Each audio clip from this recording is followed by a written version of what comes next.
Sir जैसा आप देख रहे हैं यहाँ पे भीड़ इकट्ठा हुई है। मैं सुनील यादव, मैं बीएड का छात्र हूँ और मैंने सहायक शिक्षक के लिए फॉर्म डाला हुआ है और मेरिट सूची में मेरा नाम है।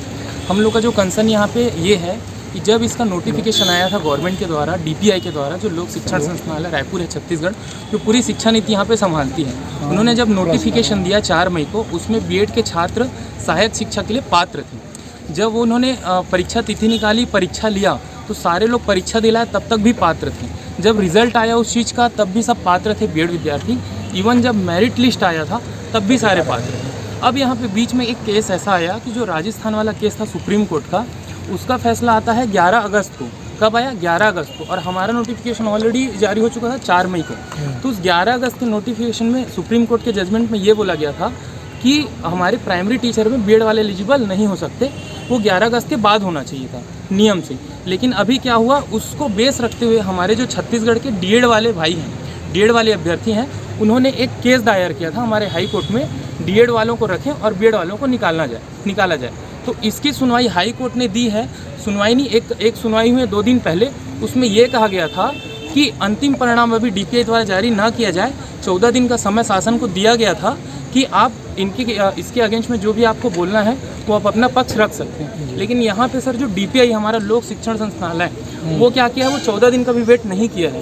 वो सुनवाई के कुछ देर बाद ही अपना नोटिफिकेशन जारी कर दिया और नोटिफिकेशन में क्लियर बीएड वालों को पृथक कर दिया गया। तो हम लोग का मुद्दा सिर्फ ये है, अगर पृथक करके डीएड का काउंसलिंग चालू कर दिया गया और काउंसलिंग उनका हो गया, उनको स्कूल की सूची मिल गई और उनको अगर नियुक्ति हो गई, तो हम कहाँ जाएंगे सर? कल अगर 14 दिन बाद हाईकोर्ट का जो फैसला हमारे पक्ष में अगर आया भी, तो हम लोग जाएंगे कहाँ? क्योंकि भर्ती तो हो चुकी होगी डीएड वालों की, और एक बार भर्ती हो गई तो आपको भी पता है कि उनको कोई हटा नहीं सकता। तो हम लोग जो मेहनत किए हैं, अपना 5 साल दिए हैं, ग्रेजुएशन किए हैं, बीएड किए हैं, यहाँ परीक्षा दिलाए हैं, मेरिट लिस्ट में यहाँ तक आए हैं, तो हमारा तो कोई मतलब हुआ नहीं। यहाँ तक कि जैसे आप देख सकते हैं राजपत्र में क्लियर छत्तीसगढ़ के राजपत्र में लिखा हुआ है कि बीएड हो या डीएड हो या डीएलएड हो, सारे लोग पात्र हैं। तो यहाँ पे सवाल ये उठता है क्या वो उसका कुछ मान्यता नहीं है क्या यहाँ पे, या खाली एक पैराग्राफ? अभी क्या स्थिति बन रही है यहाँ पे? अभी स्थिति ये बन रही है कि काउंसलिंग की प्रक्रिया कल चालू हो चुकी है, जिसमें हम लोग जितने बीएड छात्र हैं वो शामिल नहीं हो पा रहे। आप लोगों ने यहाँ याचिका लगाई है क्या? हमने याचिका 2 याचिकाएं ऑलरेडी लग चुकी है, लेकिन अभी उसको सुनवाई हुई नहीं है सर। एक कल ही लगा है,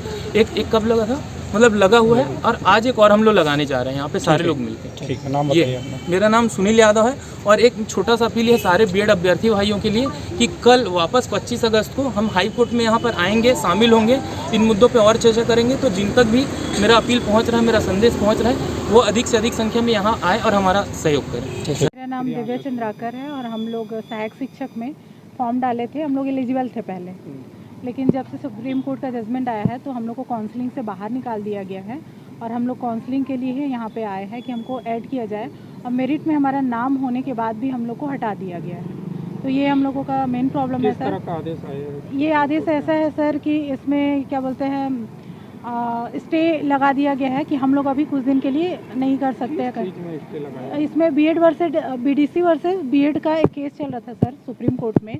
तो उसमें ऐसा आया है कि हम लोग प्राथमिक शिक्षा के लिए पात्र नहीं हैं, लेकिन जब ये प्रक्रिया शुरू हुई थी तब तक इसका डिसीजन नहीं आया था सर। ये केस लगा था 2020 में सुप्रीम कोर्ट में, राजस्थान की तरफ से गया था। फिर उसके बाद हम लोगों का जब वैकेंसी आया सर, तो इस केस का कोई भी जिक्र हमारे नोटिफिकेशन में कभी भी नहीं था, हमारे नोटिफिकेशन में नहीं था। हमारा रिजल्ट भी आ गया तब तक इस केस का कोई भी जजमेंट नहीं आया था। हमारी काउंसलिंग स्टार्ट हुई तब भी नहीं आया। अभी ये 11 अगस्त को इसका जो क्या बोलते हैं फाइनल जजमेंट आया है, उसके बाद हमको 2 दिन बाद हमको डीएड वाले जब केस किए तो हमको बाहर किया गया। तो अब आप किस प्रक्रिया के तहत यहाँ पे आई हुई हैं? हम लोग लीगल प्रोसेस के तहत हम लोग उसमें काउंसलिंग में जाना चाहते हैं, हाई कोर्ट के तहत, सुप्रीम कोर्ट के तहत, जैसा भी हो। ठीक है, नाम बताइए अपना। दिव्या चंद्राकर। प्रत्याशित बीएड अभ्यर्थी आज हाई कोर्ट मुझे आना पड़ा। इसके पीछे का एकमात्र कारण है कि हमारे लिए सहायक शिक्षक की भर्ती निकाली गई थी छत्तीसगढ़ शासन के द्वारा, जिस भर्ती में हम बीएड अभ्यर्थी सारे शामिल थे और सबको एलिजिबल किया गया था, जिसके पक्ष में हम लोगों ने 10 जून को इसके पीछे एग्ज़ाम दिया और एग्ज़ाम में हम सभी मेरिट वाइज अपने अपने अंक जारी करके हम लोग रैंक में आए। और हम सब यहाँ जितने हैं सब रैंक होल्डर बीएड अभ्यर्थी हैं जो अपनी नौकरी और अपने पद के लिए यहाँ खड़े हुए हैं। इसके पीछे का राज ये है कि हमारे सरकार जो है जल्दी भर्ती करने के चक्कर में पहले बीएड को अभ्यर्थियों को पहले शामिल किया, शामिल करने के बाद रिजल्ट निकाला, रिजल्ट तक बीएड अभ्यर्थी मान्य थे और काउंसलिंग के 2 दिन पहले ही बीएड अभ्यर्थी को बाहर कर दिया गया है।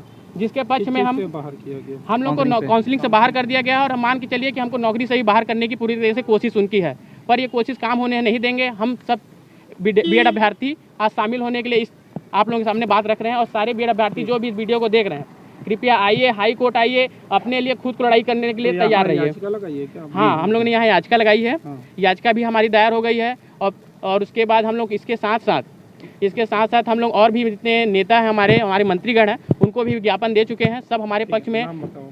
मैं अजीत सिंह।